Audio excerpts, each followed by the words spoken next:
Bonjour à tous et à toutes, j'espère que vous vous portez bien. Depuis le 16 mars 2020, comme vous le savez, le télétravail s'est massivement mis en place en France et avec le confinement. Et malgré le déconfinement, il devrait continuer à perdurer ces prochains mois. Aussi, je vous propose, dans la suite de notre petite série de questions-réponses sur des sujets d'actualité, que l'on traite ensemble aujourd'hui de l'exécution du télétravail pendant cette période de crise sanitaire liée au Covid-19. Pour cela, je vous propose qu'on traite cette question autour de 3 points. Savoir si le télétravail peut être imposé, dans quelles conditions les salariés vont être amenés à télétravailler et enfin, à quelle indemnité ils ont droit. Donc, concernant la mise en place du télétravail, il faut savoir que l'article L 1222-9 du Code du travail prévoit que ce dernier peut être mis en place par accord.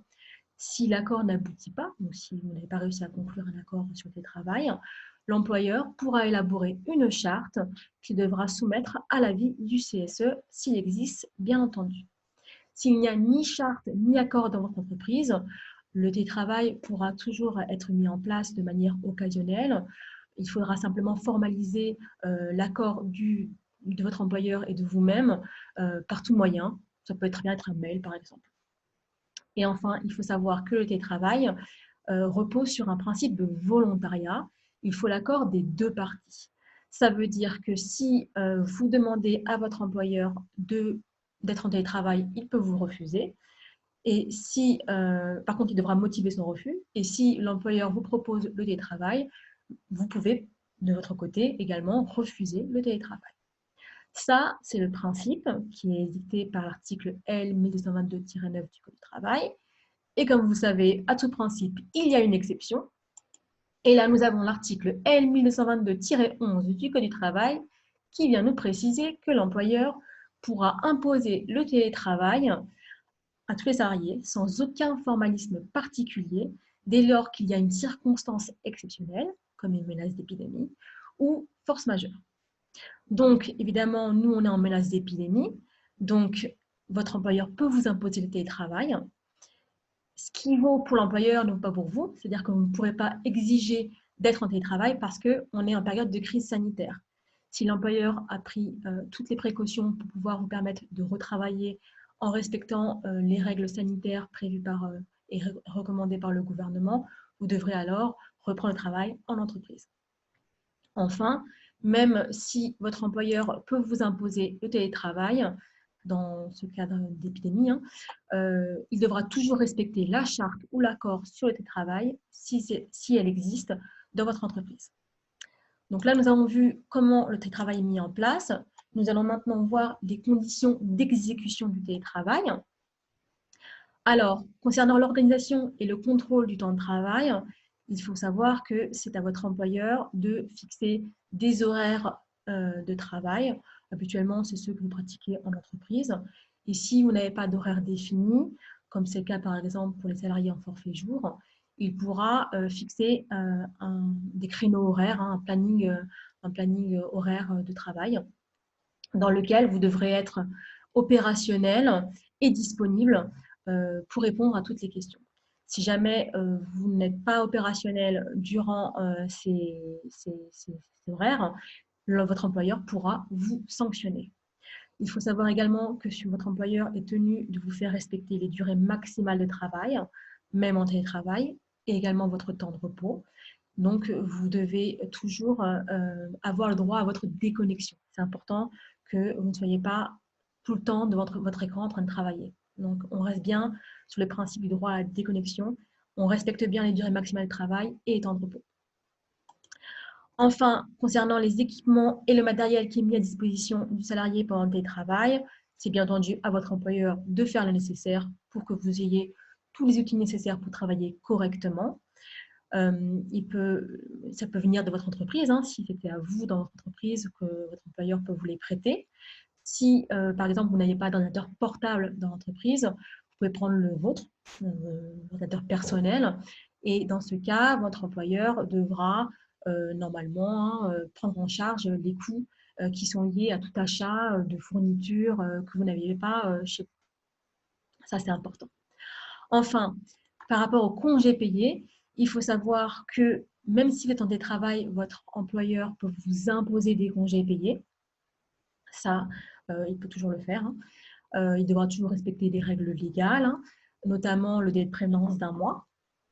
Et par contre, si vous êtes en congé payé, à aucun moment, votre employeur ne pourra vous demander de télétravailler. Enfin, une question qui est assez récurrente auprès de nos services, c'est la question de savoir si le télétravail est compatible avec l'activité partielle. Alors, pour pouvoir répondre à cette question, il faut d'abord faire un point sur l'activité partielle. L'activité partielle, elle peut être totale, ça veut dire que vous n'effectuez aucun travail pour le compte de votre employeur, ou il peut y avoir une activité partielle avec réduction d'horaire. Là, ça veut dire que vous aurez votre durée de travail qui sera scindée en deux, un temps qui sera en activité partielle avec des heures chômées et un temps qui sera avec des heures travaillées. Donc, je vous donne un exemple pour que ce soit plus concret pour vous. Prenons le cas d'un salarié à 35 heures. Votre l'employeur pourra le déclarer à 50% sa durée de travail en activité partielle. Donc, ça fera 17,5 heures d'activité partielle, donc en heures chômées, et 17,5 heures où il pourra être amené à travailler dans les locaux d'entreprise ou en télétravail. Donc, c'est uniquement dans le cas du télétravail avec l'activité partielle, avec réduction d'horaire, que ce sera possible. Enfin, par rapport à l'indemnité que vous pourriez prétendre dans le cadre du télétravail, il faut savoir que le principe veut que le télétravailleur a les mêmes droits que le salarié qui exécute son travail dans les locaux de l'entreprise. Ça, c'est très important. Ça veut dire que vous n'aurez pas de perte de rémunération. Vous serez payé de la même façon que si vous travailliez dans l'entreprise. C'est exactement pareil. Si je vous prends le cas, par exemple, des tickets restaurants, si dans votre entreprise, les tickets restaurants sont maintenus pour les salariés qui travaillent, il le sera également pour vous. Ce n'est pas parce que vous télétravaillez que vous n'avez pas le droit au ticket restaurant. Ça, c'est important. Attention néanmoins, si votre journée de travail n'est pas coupée par une pause déjeuner, vous ne pouvez pas y prétendre, tout comme les salariés qui travaillent en entreprise. Ça veut dire par exemple que si vous travaillez que le matin ou que l'après-midi, il est normal que vous n'ayez pas de ticket restaurant. Ça, c'est complètement différent. Alors, concernant l'indemnité spécifique d'occupation du domicile en cas de télétravail, il faut savoir qu'actuellement, il est compliqué de répondre à cette question, mais comme nous sommes en période de crise sanitaire, nous n'avons pas de texte. Le Code du travail ne précise pas si vous pouvez bénéficier de cette indemnité. Donc, la réponse semble être non. La Cour de cassation a jugé que vous pouviez en bénéficier que si il n'y avait pas de local à votre disposition pour travailler ou en cas d'émission mal privée du salarié. Mais là, on est dans un cas de crise sanitaire. Ça veut dire que ce n'est pas un choix de l'employeur, ça lui a été un peu imposé de par son obligation de sécurité de la santé physique et morale des salariés. Il doit vous protéger et en ce sens, il a été obligé de vous mettre en télétravail. Donc, à ce titre, il semblerait que vous ne puissiez pas bénéficier de cette indemnité. Concernant l'indemnité liée aux frais professionnels, alors là, encore un petit point à voir. C'est un peu particulier puisque avant l'ordonnance Macron, l'employeur devait les prendre en charge. Donc, c'est tous les frais qui sont en surcoût. Donc, c'est par exemple si vous aviez une connexion Internet, il faut savoir évaluer ce qui relève de votre temps personnel et de votre télétravail. Donc, ça, c'est assez compliqué. Donc, en général, on mettait en place en tout cas une allocation forfaitaire permettant de couvrir un peu tous ces frais, comme par exemple 10 € par jour de télétravail. C'est un exemple. Et les ordonnances Macron sont venues changer la réglementation en vigueur, et le télétravail notamment, et n'a pas repris ce petit point dans lequel le télétravail, les coûts liés au télétravail devaient être pris en charge par l'employeur. Donc, à ce jour, on n'a pas un texte formel qui dit que l'employeur doit prendre en charge vos frais professionnels.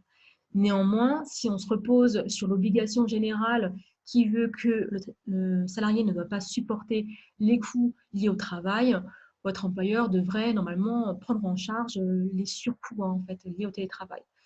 Donc, moi, ce que je vous propose, en tout cas, c'est de tenter de négocier avec votre employeur une allocation forfaitaire qui couvrirait tous les coûts liés au télétravail. Et ça permettrait en fait justement d'éviter toutes ces problématiques et que le salarié ne subisse pas tous les coûts qui sont liés au télétravail, notamment tout ce qui est eau, électricité, téléphone portable, les abonnements, etc. Donc, c'est une piste à voir. Ce serait bien de négocier en ce sens. Toujours bien négocier, évidemment, si c'est possible, et d'ouvrir la négociation par rapport à une charte ou un accord qui pourrait être mis en place et qui pourrait justement répondre à toutes ces questions et encadrer le télétravail actuellement. Donc, si vous pouvez, il faut ouvrir cette négociation sur tout ce qui est charte et accord sur le télétravail. Enfin, concernant la prime PEPA, la question se pose de savoir si les salariés en télétravail peuvent bénéficier de cette prime PEPA. Alors, on a eu une circulaire du 16 avril 2020 qui est venue préciser que les salariés en télétravail, que l'employeur pouvait écarter les salariés en télétravail de la prime de PEPA, donc la prime sur le pouvoir d'achat, la prime exceptionnelle sur le pouvoir d'achat, et l'employeur pourrait écarter ses salariés de cette prime, s'il le souhaite, au motif qu'ils ne sont pas effectivement présents dans l'entreprise. Donc, c'est une position qui est un peu particulière, mais comme c'est une instruction ministérielle, on peut penser que l'employeur pourrait se reposer là-dessus pour pouvoir le faire, en fait, impunément. Voilà, j'espère que j'ai répondu à toutes vos questions. Je vous remercie de votre attention. Si vous voulez, on vous met à disposition un petit document de questions-réponses du ministère sur le télétravail et le déconfinement, si vous voulez les visualiser. Et puis, je vous dis à bientôt pour une nouvelle question. Au revoir.